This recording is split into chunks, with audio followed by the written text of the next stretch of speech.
Okay, 1, 2. Okay.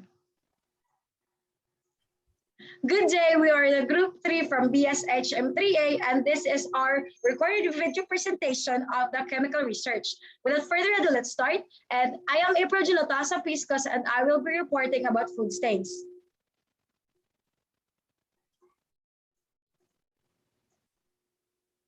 Okay. Nag-stop na yung recording. Okay. Ang nagkakatawa. Sige, go. Ano mo na? Play mo na yung ano. Ganyan lang siya. Hindi siya mag-ano. I-full screen mo yung PowerPoint. Oh, yes. Ika-cut-cut naman to kaya okay lang kahit may ano. Okay. So let's start. As we all know, any type of food shouldn't make contact with sheets, with the carpets, or any type of couches, but accidents do happen, and I will be discussing what housekeepers do when it happens. But before proceeding to it, as what you always tell us, sir, when it comes to cleaning stuff in hotels, one hotel's standard or protocol for cleaning may not be as the same as the other. Bale, I actually had 3 types of food stains, but for this activity, I will be focusing on 1, the peanut butter on carpet, on leather, and crow couches. Bale, as we all know, peanut butter usually make contact with sheets, the couch, or carpets when guests order room service, for example, sandwiches or desserts. And this protein-packed snack is delicious, but removing it because it has oily property.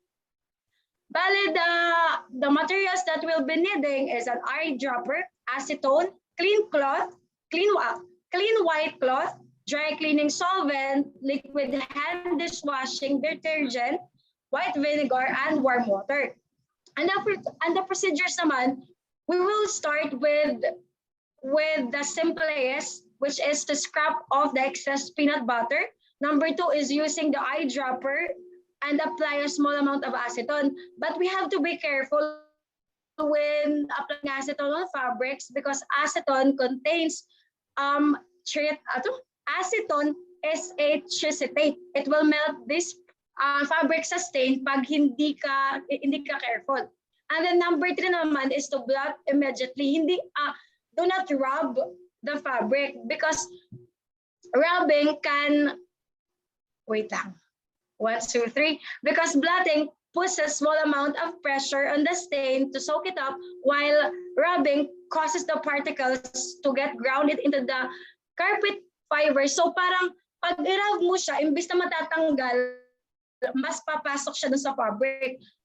And then number 4 naman is using a clean white cloth, sponge the stain with a dry cleaning solvent, and then dry cleaning still involves liquid, but cloths are instead soaked in a water-free liquid solvent, which is known as tetrachloroethylene, known in the industry as PERC, which is the most widely used solvent.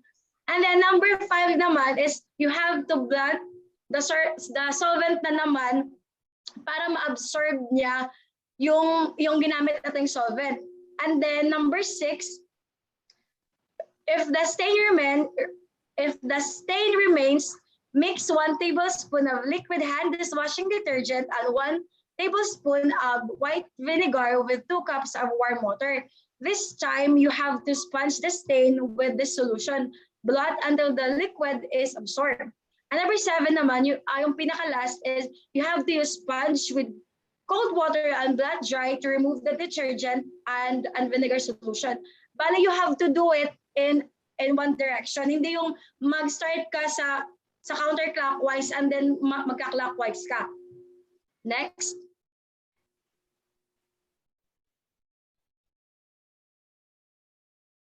Next page. Okay. Yan. Okay. Food stains. Dito naman, I will be discussing food stains in general on leather couches. Here we will be needing microfiber cloths, a mild grease fighting soap detergent, soap, tama ba? A mild grease fighting dish soap, distilled water, and leather conditioner. Oh, wala yung ano ko. Wait. Bali, the procedure is 1 to 9. The number 1 is we have to use a dry microfiber cloth. Dito, you don't have to blot. Wait.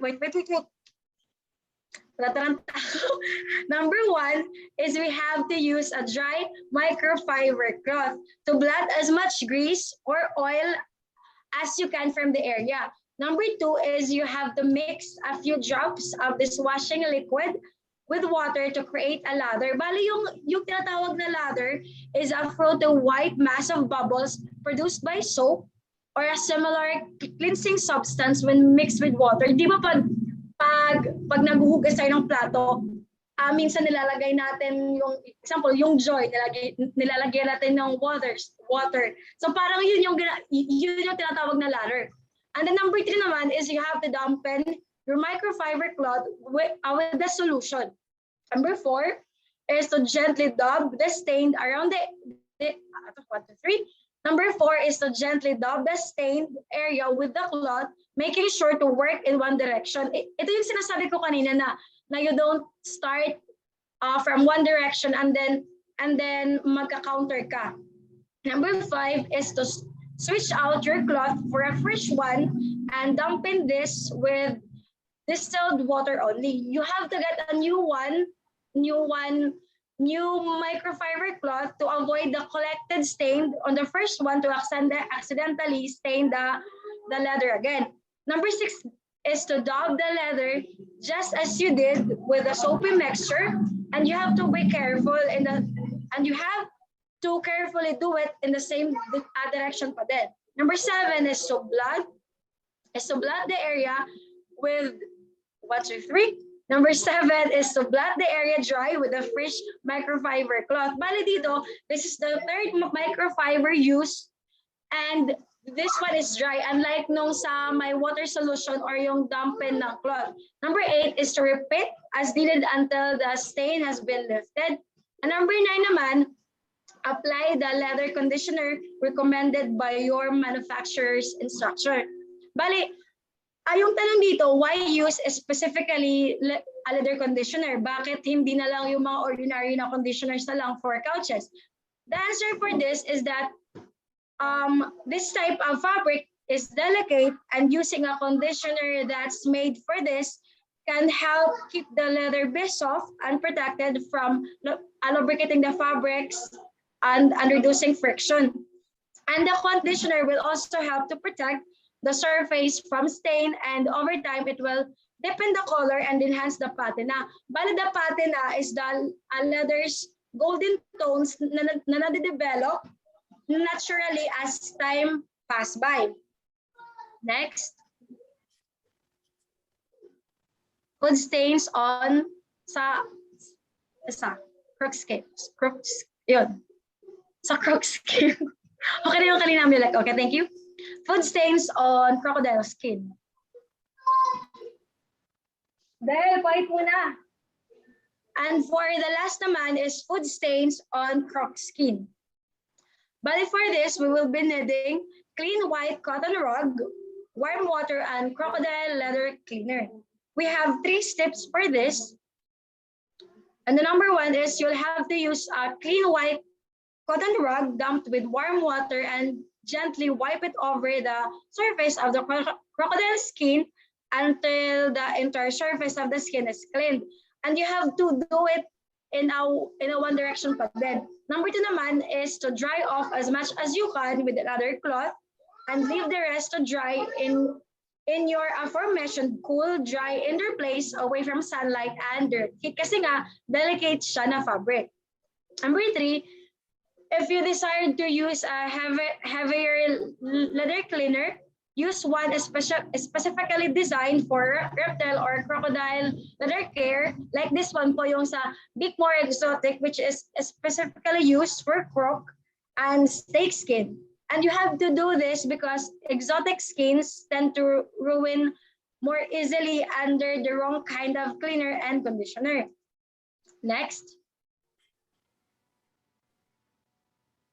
And last naman po yung sa relative hindi yan. Sa ano? Ay, okay, yun na yun. Sa ano pala? Okay, ito na yun. Thank you. For the safe handling practices naman, number 1 is you have to read properly the instructions of the chemical that you use for cleaning to avoid mishandling. Importante to kasi to avoid, wait lang. This is important to avoid mishandling kasi pwedeng magka-aksidente pag hindi tama yung pag hindi mo gawin ng maayos. Number 2 is to wear proper attire. Example, yung sa goggles, yung sa gloves, pwede din yung sa PPE. Number 3 is to use wisely out of 1, 2, 3. Number 3 is to use the chemical wisely and number 3 is to use the chemical wisely because if oh my gosh sorry, number 3 is to use the chemical wisely because too much chemical can cause irritation. Number 4 is that after using the chemical, place it to the trolley and install it to the safest storage. Oh my God, thank you. I-edit ko na lang, sorry. Sige, move tayo para ano. Okay, kasi no, next. Oh.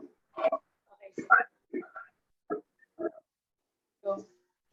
Hi, sir. Good day. My name is Justin Carlson Parn. So, I'll be reporting about Christian oil. So, the type of material na gagamitin ko as an example spreadsheet. So, next slide. So, what is the difference between oil and grease? So, yung grease usually may thickener siyang added. And then sa room temperature is solid madalas yung grease, and then yung oil is always liquid. And then all oils lahat ng oils is pwedeng maging grease, pero hindi lahat ng hindi tama.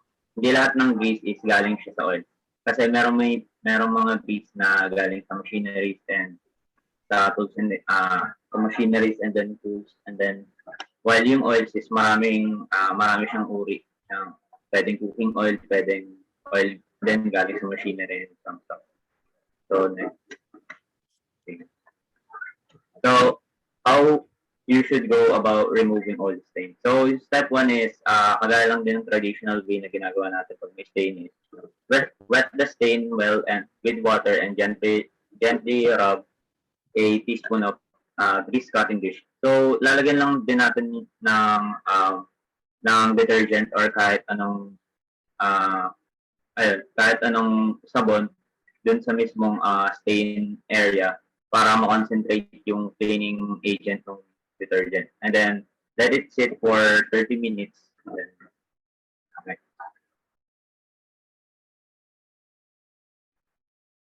So yung step 3 is wash it with gentle detergent in hot water. So usually nire-recommend dun sa ni-research ko is nire-recommend siya washing it with cold water para ma-prevent yung shrinkage and then yung pagpupas.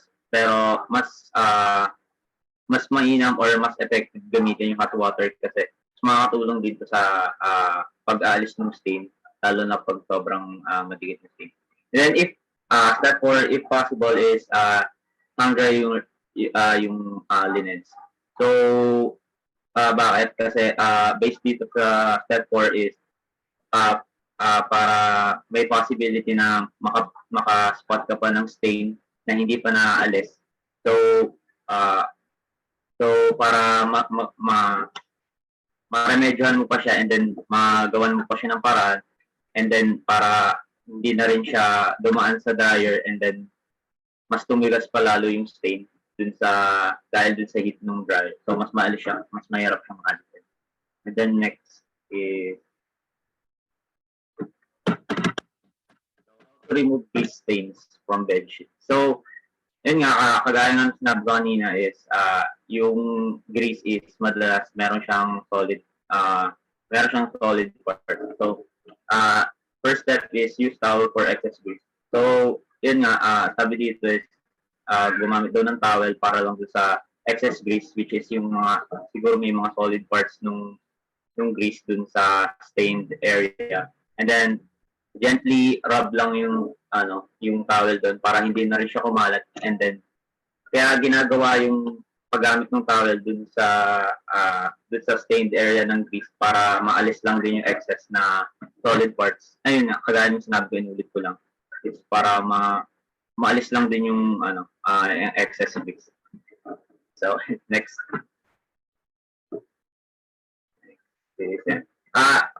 Kagaya lang din kanina, rub liquid detergent on stained area. So, dito sa step na to is, lalagyan lang din ng detergent yung stained area ng grease. And then, dito sa procedure naman ng grease is, kailangan siyang i-brush ng brush with yung detergent na nilagay. And then, after nun, yung friction and then yung between yung brush and then yung bedsheet is magiging makakatulong siya para maalis yung grease and then mas mapalambot yung stained area. And then, habang ganun, after nun, kapag bumula na siya and then tingin nyo na maayos na yung grease, medyo naaalis na is, babrushin lang din siya ng clean water. And then, kung may tira pa, dadagdagan lang ng detergent yung stained area and then scrub na lang ulit and then same procedure, brush it ulit with clean water. And then next is, so yun, ay sa baking soda. Ayun.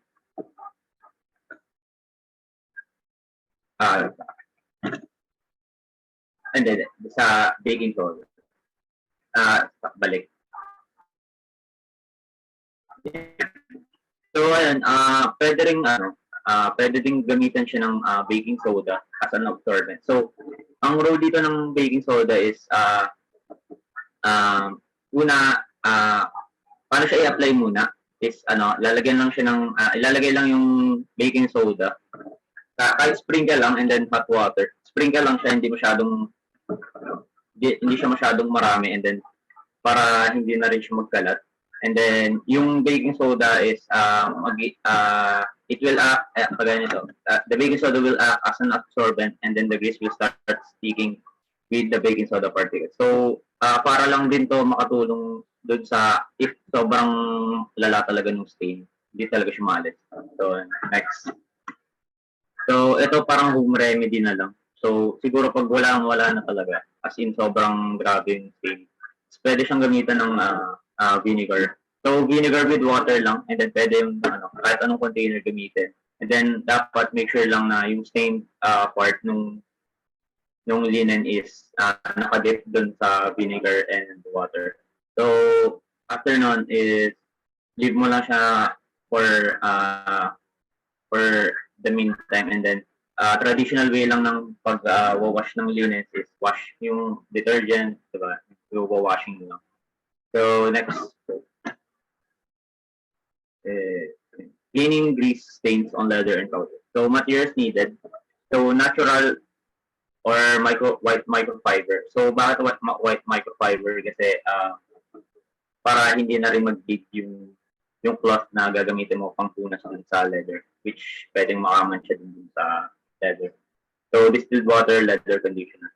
So, procedure is, yun nga, idadump lang yung water, yung cloth, microfiber cloth sa water, and then next is start at the center of the stain and gently wipe outward using circular motion. So, parang kagaya lang nito. So, ito lang, bilit ang example. Tapos, yun, lang, simula sa gitna, hanggang sa palabas. So, yun, kagaya sinabi, circular motion. Simula lang sa gitna, palabas. So, para walang tira din dun sa stained area ng leather.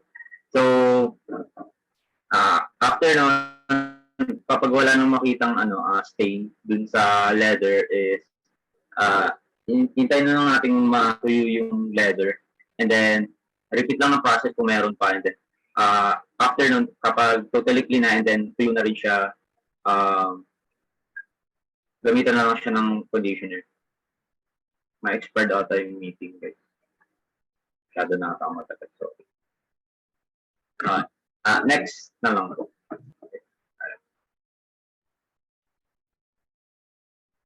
Next na. Next. Okay na. Yan. Cleaning grease stains on crocodile skin. So, na-report ko kanina ni E3. So, materials needed is a lanolin or lanolin-based leather cleaner, cornstarch, then clean dry cloth. So, the procedures is if you're dealing with grease stains and you don't have a cleaner. So, yung nabanggit dito sa materials is lanolin-based.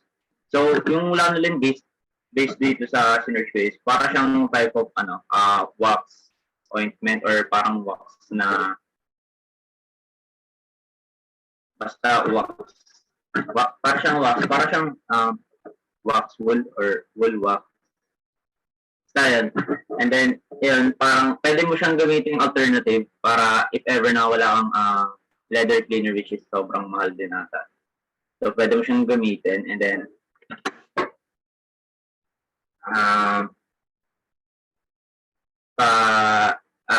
dito sa based na lang din dito sa materials needed. Yung parang kanina lang din yung baking soda. So yung cornstarch is pwede din siyang maging whey or pwede din siyang maging absorbent ng grease dun sa leather.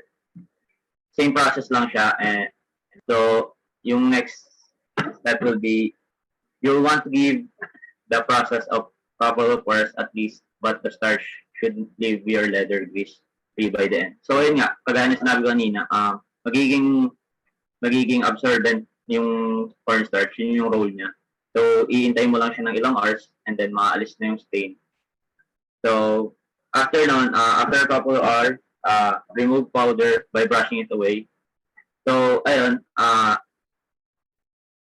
avoid lang natin na yung sa avoid lang natin na paglilinis or yung pag-clean ng crocodile skin ng stain is avoid natin yung sobrang pag-rub ng brush kasi pwede rin siya makagas sa crocodile skin. So yung scratches is hindi na siya irremovable. So dapat iwasan din natin yan and then gently gamit lang tayo ng mga ice like yung pagaya nito yung clean dry cloth. So, ayun lang po.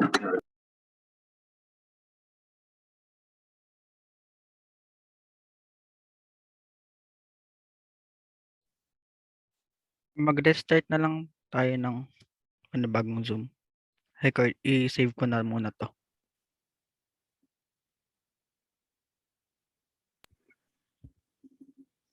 Like extended nakalagay kanina. Oo nga. Kala ko may end yung meeting kaya nawala din ako sa Ano nakalagay? Extended sa akin eh. Parang kasi bago Naglabas account. ng parang in-extend ng host ng unlimited time. Oo. Bali extended na siya. Unlimited na. Ewan ko. Yun nakalagay sa akin. Ayun yung Okay ko nga eh. alam ko may bayad kasi yung extended. Hindi, kasi to parang bagong Gmail. Kasi hindi na gumana yung dati ko.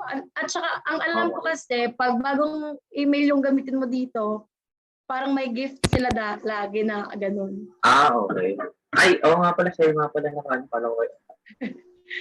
Sige, Okay, sige. tuloy na natin. Kaya Ate Mia na pala. Sige, go. Okay. Hello everyone, this is Mia Gracia Motita from HM3. I'm reporting about type of stain, blood stain. Next po. And type of stain, blood stain, a stain or spot caused by blood. Next, procedure in removing blood stain on bedsheet. For fresh blood, step 1, use cold water. Always use cold water when removing blood stain from bedsheet. Dahil pag hot water, magsiset yung stain sa bedsheet at mahihirapan na siyang ano, tanggalin. And once you notice the stain, remove your sheet and place the spot under cold running water. Nakakatulong to malesen yung blood sa bedsheet. For step 2, dab the stain. Take cold wet wash cloth and dab the stain area. Huwag mo siyang irarab dahil kapag nirab mo yung stain, mag-spread yung blood dun sa sheets. Nasaan na?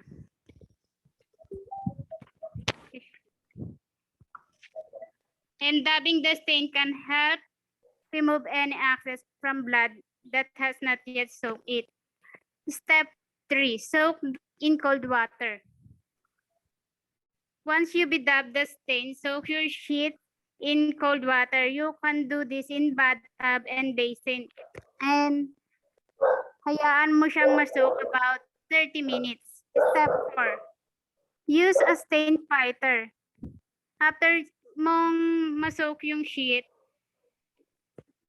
gumamit ka ng powerful stain fighter. And mas magandang gamitin yung hydrogen peroxide and water. Nakakatulong to especially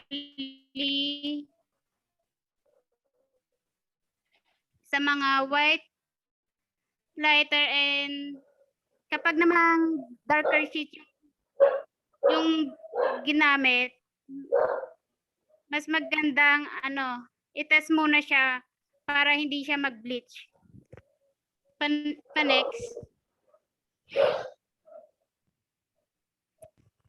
Using hydrogen peroxide.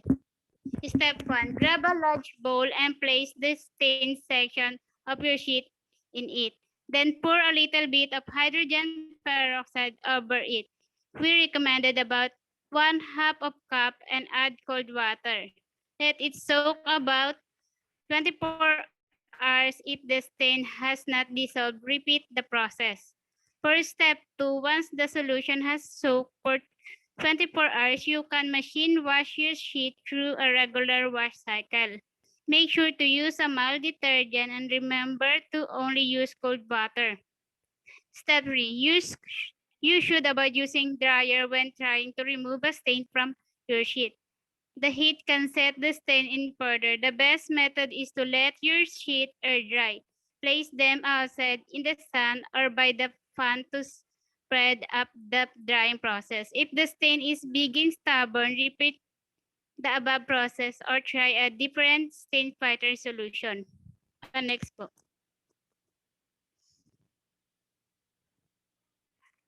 For dried blood. Asan yun?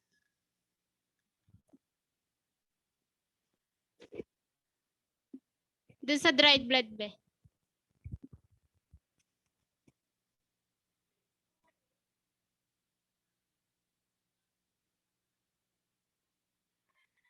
Material use and safe handling practices. The material use na gagamitin is cold water, hydrogen peroxide, mild detergent, and safe handling procedure is read properly the instruction for the chemical that you use for cleaning to avoid mishandling, and use wisely. Too much chemical, it causes nose irritation sometimes. And number 3, after using the chemical, place it to the trolley and store it to the safest storage. Next. Cleaning blood stain on leather and suit hoses. Material needed: mild soap, lukewarm water, sponge, clean soap cloth.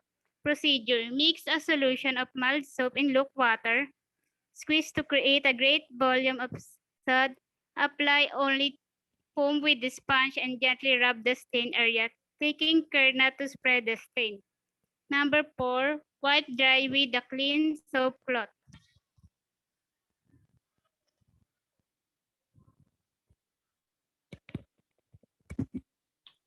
Feces and slip. Hi, I'm Sandra Nicole Molato and I'll be reporting about the feces. So feces is a waste matter discharge from the bowels after food has been digested. Next. So the material na ginamit dito is bedsheet and leather couch. Next. So ano yung materials na kailangan natin? Itong materials na to is for bedsheet. First is absorbent tissue, liquid detergent, pre-wash treatment, and bleach. Next po. So the procedures in removing feces stain on bedsheets. Step 1, remove the excess pieces of the sheets with several paper towels. Discard and soiled paper towels in a plastic bag and secure the bag close. Place the plastic bag in an outside trash can. The step 2 is fill a clean bathtub with a cool water and add 1/4 cup of laundry detergent in the cool water and mix with your hand. Yung step 3 naman is ito naman yung ibababad na natin yung sheet doon sa tinimpla nating detergent. And using your hand, parang gagawin mo kung paano yung ikot ng washing machine para ma-absorb ng sheet yung detergent. Next is step 4. Ito na i-drain natin yung bathtub, then squeeze the excess liquid from the sheet. Tapos ito na gagamitin na natin yung pre-wash stain treatment. Directly natin i-spray doon sa stain and let sit for 15 minutes. And step 5 is labhan ulit natin yung bedsheet. Ito naman kanina dun sa unang sa step 2 is laundry detergent lang. Ito sa step 5 is lalabhan na natin siya with bleach and make sure na yung gagamitin natin bleach is color safe bleach, lalo na kung yung sheet na ginagamit natin is hindi naman white color. Next. Cleaning feces stain on leather couches. Materials used: saddle soap, baking soda, warm water, absorbent tissue. Next. Soap solution, toothbrush, leather moisturizer, and damp cloth. Next. Procedures in removing feces stain on leather couch. Step 1, same lang din doon sa bed sheet. Ayun nga, tatanggalin mo lang yung excess na stain.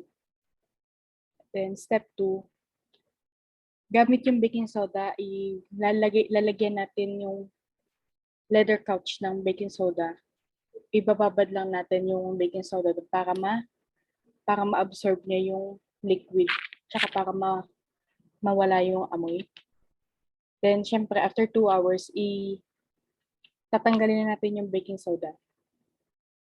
Step 3 is using a saddle soap. Saddle soap kasi nga since delicate yung leather, kaya may specific na soap na ginagamit lang for leather. Ayun yung saddle soap. And ayun nga, saddle soap, ihahalo natin siya sa warm water. And using the old toothbrush, i-scrub natin yung soap doon sa leather. Make sure na lilinisan din natin agad kasi para hindi ma-damage agad yung leather.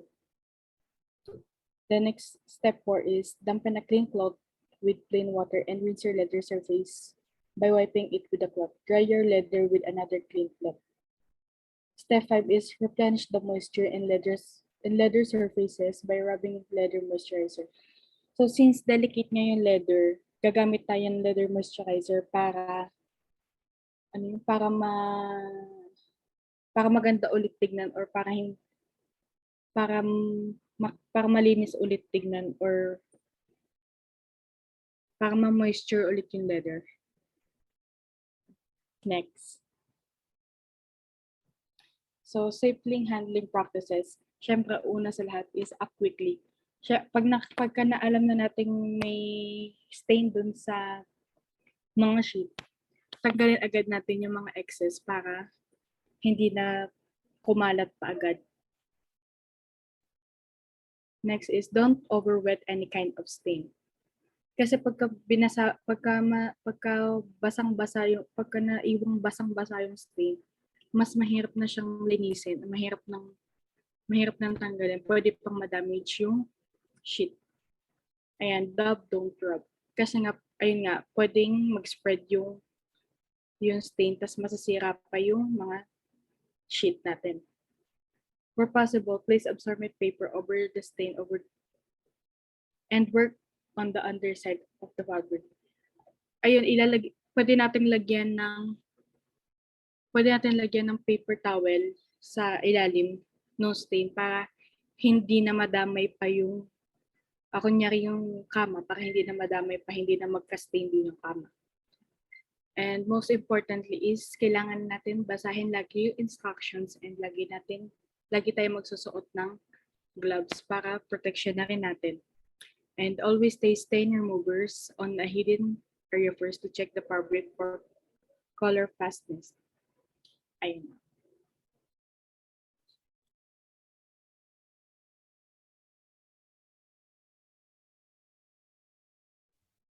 So, hello, I'm Amirlek Ina Mercado. So, my topic for today is human urine stain. So, basically yung topic ko is sa human, ipo ng tao. So, yung gamit po na material, ang material po na ginamit natin is bedsheet. So, wait lang. So, and things you need to remove this stain. So, number 1 is 1 empty spray bottle. Number 2 is hydrogen peroxide. Number 3 is liquid dishwashing soap. And number 4, baking soda, essential oil. Optional siya yung and number 6, vinegar, and number 7 is enzymatic cleaner. So, ano yung procedure niya? So, number 1 is mix 8 ounces of hydrogen peroxide with 3 tablespoons of baking soda and have half a teaspoon of dish soap into the spray bottle. So parang, ay nga, tagulugin ko. So parang maglalagay ka ng 8 ounces ng peroxide tapos 3 tablespoon of baking soda sa isang lalagyan. Tapos number 2 is gently shake or swish in around. So parang i-shake mo lang siya ng saglit pero wag mo siyang i-shake ng todo. Kasi may tendency siyang bumula and parang hindi siya maganda para panglinis. So step 3 is soak in with vinegar. Vinegar has been well known to remove any kinds. Kaya kilala naman yung vinegar na pagdating sa paglilinis is yun nga, nakakatanggal siya. So parang lalagyan mo din siya ng konti. So para matanggal yung stain.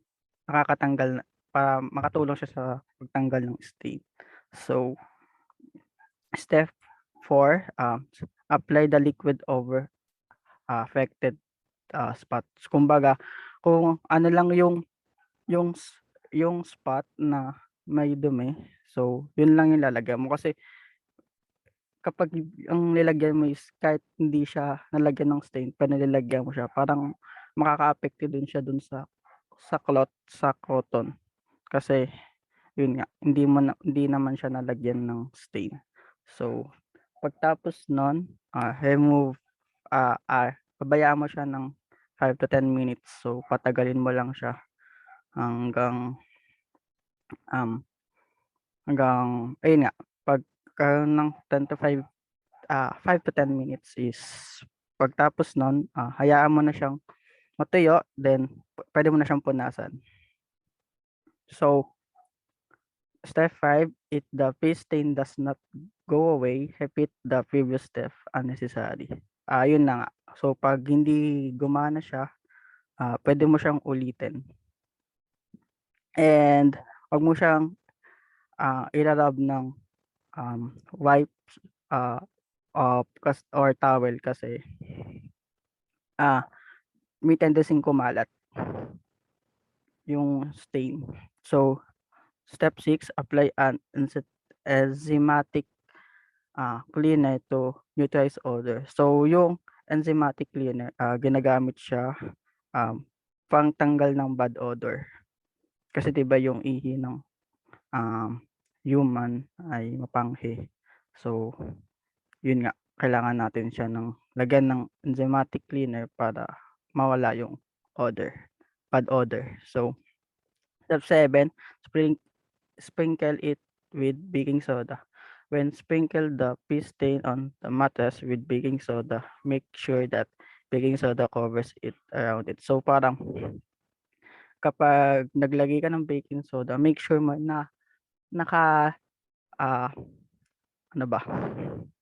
Naka-cover talaga dun sa kung nasan yung stain dapat naka-cover dun sa baking soda. Tapos step 8, once you finish applying the solution, leave it dry. You might need to wait for 4 to 6 hours and leave the bed naked to remove means no shit. So parang pagkatapos mong gawin lahat 'yon, so maghihintay ka ng 4 to 6 hours and parang huhubadin mo yung tatanggalan mo siya ng sapin, parang gano'n.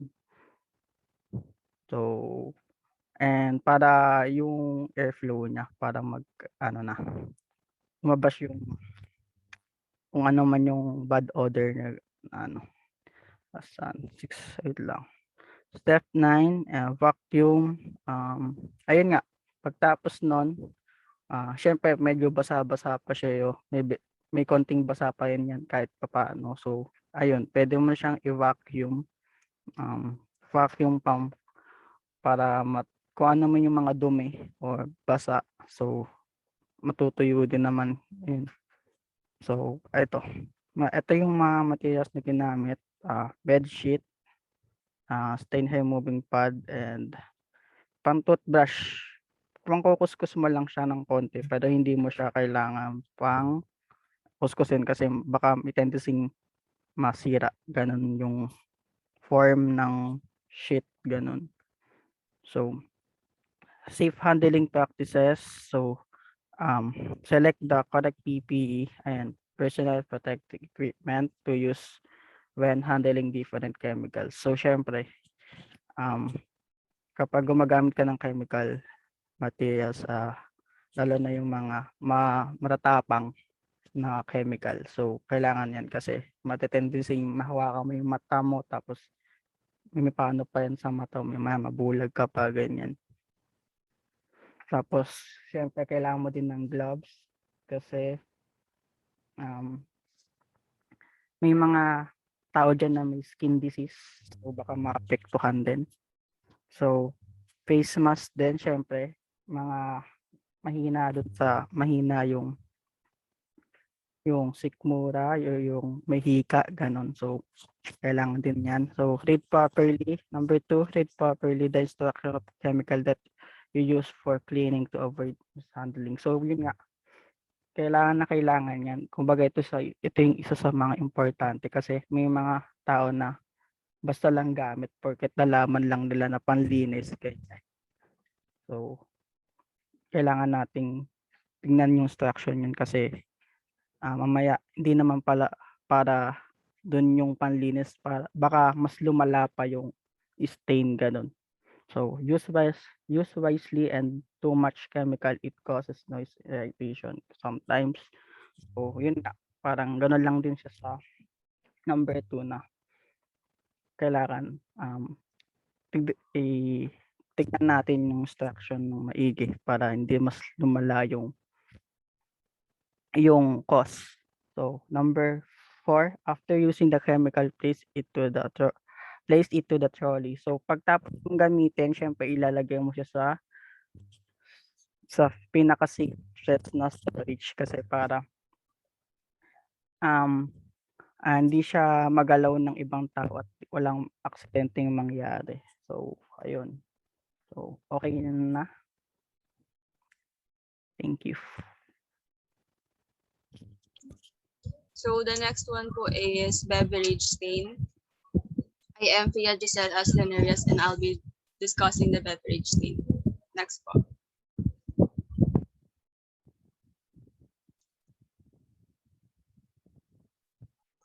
So first is beer stain. Beer is water-based stain, which means you don't need to freak out when one happens to you or on you. So yun na, sinabi, yung beer stain, water-based siya. So madali na lang to linisin. So type of materials is carpet. Materials used, ammonia, white vinegar, detergent, scrub, sponge. Procedure in removing beer stain on carpet is step 1, use a little bit of ammonia, pour that on, dot that off using a hand towel or clean white cloth. Yung first step is pag-pour ng ammonia sa hand towel or sa clean white cloth. Dapat yung towel is dry. Step 2, pour a little of white vinegar, soak it and blot that off. After nun, vinegar, then blot lang. Step 3, then a little bit of detergent and blot again. Yung use ng detergent is, syempre, naglagay ka ng vinegar, so baka mangamoy siya, kaya may detergent din. Step 4, take a sponge and wet it with water. Dito, yung sponge, kailangan wet siya para ma-absorb yung nilagay mo na ammonia, white vinegar, tsaka detergent. Fifth is scrub it, wipe, and go back to blotting. Next. Safe handling practices. First, if the carpet is labeled as dry clean only, blot away as much of the drink stain as possible with a towel. Yon. So kung nakalagay is dry clean lang siya, syempre susundin mo yung in-instruct. And then as soon as possible, head to the dry cleaner and point out and identify the stain to your professional cleaner. So kung ikaw mismo hindi mo na-lighten yung stain, that is the time na hingi ka na ng tulong dun sa dry cleaner and ipo-point out sa kanila kung nasan yung stain kasi mas alam nila kung paano siya tatanggalin. Second is, if you are using a home dry cleaning kit for a small stain, be sure to treat the area with the provided stain remover before putting the garment in a dryer bag. So, syempre, dapat correct yung chemical na gagamitin mo kasi ayaw mo namang tuluyang masira yung material. So, second, next is next one is coffee stain. It is a bit difficult to remove the light brown color and that's because it's a tannin. Kumpara dun sa beer stain na water-based, dito sa coffee stain, mas mahirap siya kasi meron ng brown color dahil dun sa tannin. Yung type of material is carpet. Material used, carpet stain remover, towel, salt, cold water, clean cloth, and vacuum. Procedure in removing coffee stain on carpet is step 1. Immediately blot the stain using a towel. Blot up as much of the coffee as you can right away. So dito, hindi mo na dapat patatagalin ng ilang minuto kung natapon na yung coffee kasi mas mag-stay siya and may hirapan kang tanggalin. Then step 2, sprinkling some salt can also help absorb the stain. Ito, tip lang siya. And then step 3, pour cold water on the coffee stain. Don't oversaturate the carpet. Then makakatulong din yung cold water para malighten. And then huwag sobrang pour kasi ayaw mo namang ma-soak yung carpet. Kasi mahirapan kang i-dry siya. Step 4, use a clean cloth to blot up liquid and repeat as needed. Step 5, use carpet stain remover according to product directions. Yon, dapat tamang chemicals yung gagamitin mo. Step 6, let the carpet dry.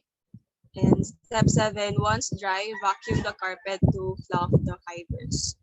And then step 8, watch for stain reappearance or a ring around the stained area. So, sa step 8, kapag ka meron pa ring mark, kahit dry na siya, makakatulong na merong weight para ma-absorb yung stain. Next. Safe handling practices. Number 1, sponge or soak stain in cool water. Second, pre-treat with pre-wash stain remover, liquid, laundry detergent, liquid detergent, booster or paste of powder, laundry product, and water. Third, launder using sodium hypochlorite bleach if safe for fabric or oxygen. Itong sodium hypochlorite, commonly known siya na bleach and used for frequently disinfectant agent. Then the last one, next.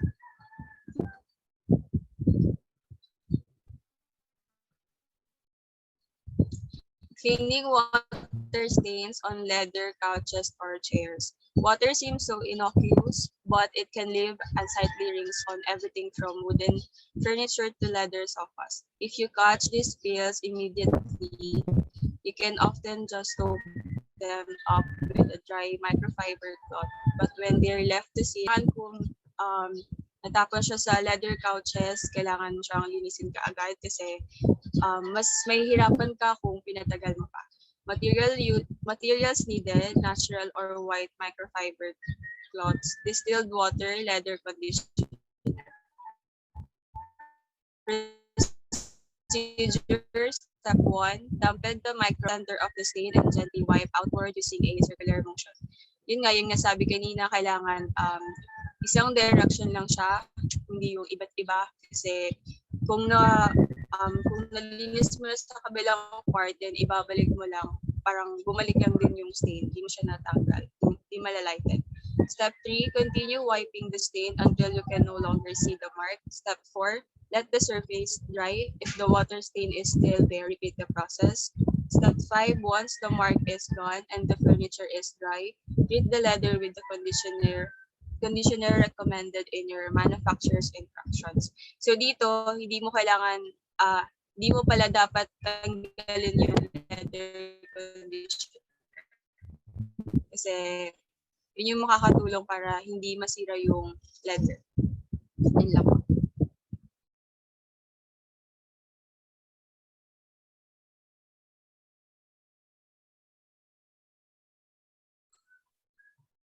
Good afternoon.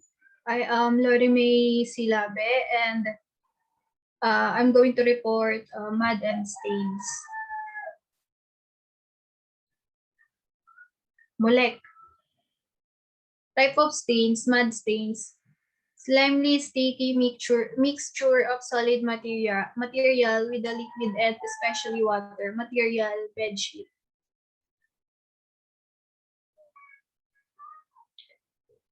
So dito, linawin ko lang pala muna kasi nagkaroon ng urine yung nalagay ni ate. Imbis na mud stains. So yun. So procedures in removing mud stain on bed sheets. So step 1, if the stain is wet mud, allow the mud to dry completely. So eto nga, kailangan pagka nagkaroon ng, for example, nagkaroon ng putik yung damit mo or yung kahit anong suot mo, kailangan patuyuin mo muna bago mo siya linisin. Kasi kapag hindi mo muna pinatuyo, ang mangyayari, kakalat yung dumi at saka mas mahirap tanggalin. Step 2, when the mud is dry, gently scrape off the excess with a plastic knife or spoon, being careful not to grind the dirt into the fabric. So ito nga, pagka na-dry na, kailangan dahan-dahaning tanggalin yung mud dirt. Gagamitan mo siya ng knife or spoon. So kailangan dahan-dahan na gawa nga na baka masira yung damit. So step 3, gently brush at the dirt, dried mud with small brush or toothbrush. Step 4, put a few drops of liquid dash soap into the stain and rub it into the stain with your thumb and forefinger. So yun nga, irarub siya ng ganto, ganon or ganon, circular motion lang. Step 5, add a drop or 2 water to the detergent stain spot and briskly rub with brush or toothbrush on both sides of the fabric. So yun nga, ganon din gagawin. Minsan kasi kapag may mga stain yung mga damit, ang ginagawa is, pwede siyang lagyan ng hot water, pero hindi naman siya talaga parang hindi siya pwede talagang gawin sa lahat ng mga fabric clothes kasi yung iba pwedeng masira yung clothes eh. So step 6, you may need to repeat these steps several times before the stain is completely gone. Step 7, in the alternative, treat the stain with laundry pre-treatment product of your choice as per the direction on the package. Step 8, wash the garment following all care guidelines on the tag.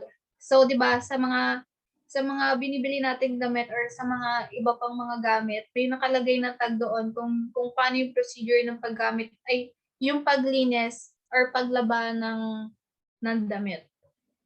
Step 9, when cycle is completely finished, check the clothes carefully for any sign of the stain. If the stain remains, repeat steps 4 and 8. Never dry clothes in a dryer if a stain remains, as this will set the stain, which will be nearly impossible to remove. Next. Material use, plastic knife or plastic spoon, small nail brush or toothbrush, liquid dish soap, washer, laundry detergent, bleach, optional na lang.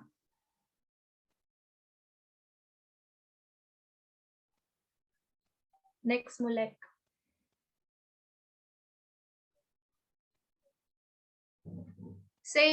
Last, yung safe handling practices. Always read the label on your garment to determine proper washing instructions. So yun nga yung kanina, kung paano gamitin or kung paano yung way ng paglinis ng damit if ever may stain or paano yung paglaba. It is generally a good idea to wash stained clothes separately from the other laundry to avoid spreading the stain to other clothes. So yun. Number 3, if the dirt, mud, stain is on delicate fabrics such as silk or wool, or if the garment is designated as dry clean, only take the item to a professional cleaner. For help finding reputable cleaners in your area, contact your local chamber of commerce or visit the yellow pages. So yun, kapag hindi na talaga kaya or nasa delicate state na yung way ng paglilinis mo, baka pwede nang masira, tumawag na lang daw yun nga sa reputable cleaners. So, number 4, the laundry aisle of your local grocery store most likely has numerous products available to pre-treat stains. Example, yung mga Tide to Go, Shout, etc. Always read and follow all directions carefully, making certain that the product is appropriate for the fabric you have in mind. Number 5, if using bleach in your wash, always exercise caution. Bleach is hazardous chemical and should be handled with care. Number 6, although removing a fresh stain is often easier than removing one that has set in, trying to remove a mud stain before it is dry will generally only worsen the stain. So make sure the mud has dried first. Number 7, with dry dirt, the sooner you can treat the stain, the better. Even if you can't get the item into a washer right away, it is best to pre-treat the stain anyway. If you don't have access to dishwashing soap, even liquid, hand soap will be better than nothing. Thank you.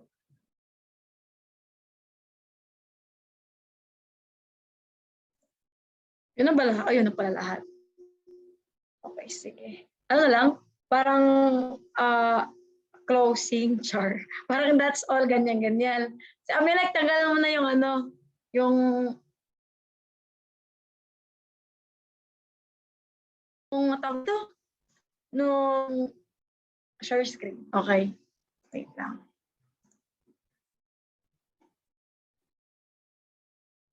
Ano ba sasabihin?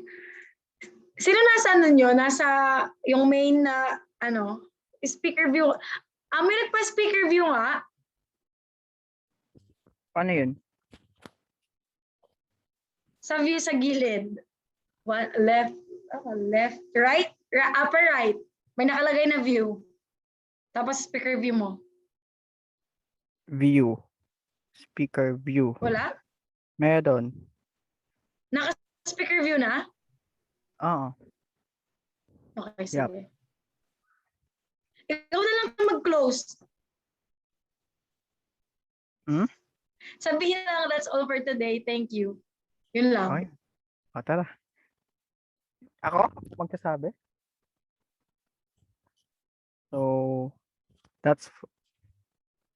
So, sir, thank you po. That's all for today. Thank you.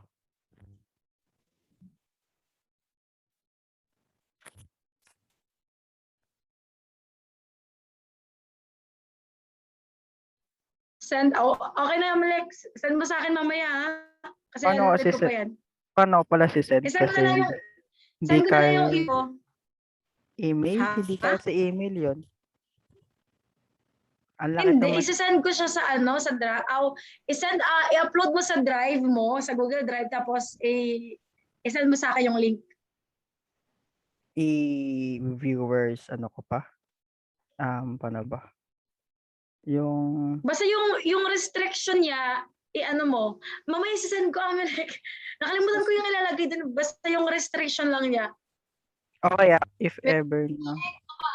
Hindi ko ha? May nakalagay doon pagka, di ba, nagbigay ka ng link, siya lang yung pwede open. Edit mo. Madali lang yun, nasa gilid lang naman. Makikita mo agad yun. Sige. Pero may isang option kapag pag di gumana, na-upload ko sa YouTube, tas i-copy mo Pwede yung din. link. Pwede din. I-download. Kaya lang yung quality yung pinakamataas na quality yung ano mo. Okay, go. Sige. Matagal Pero huwag mo muna ma-date. i-delete agad, Amulek. Baka magka-problema. Ano mo lang, pag nakapag-upload ka, huwag mo muna i-delete. Okay. Okay. Thank you. Bye-bye. Thank you. Bye. Thank you. Wag muna edit lang. I-stop recording ko muna. Baka kapag Ah, inan sige. nyo.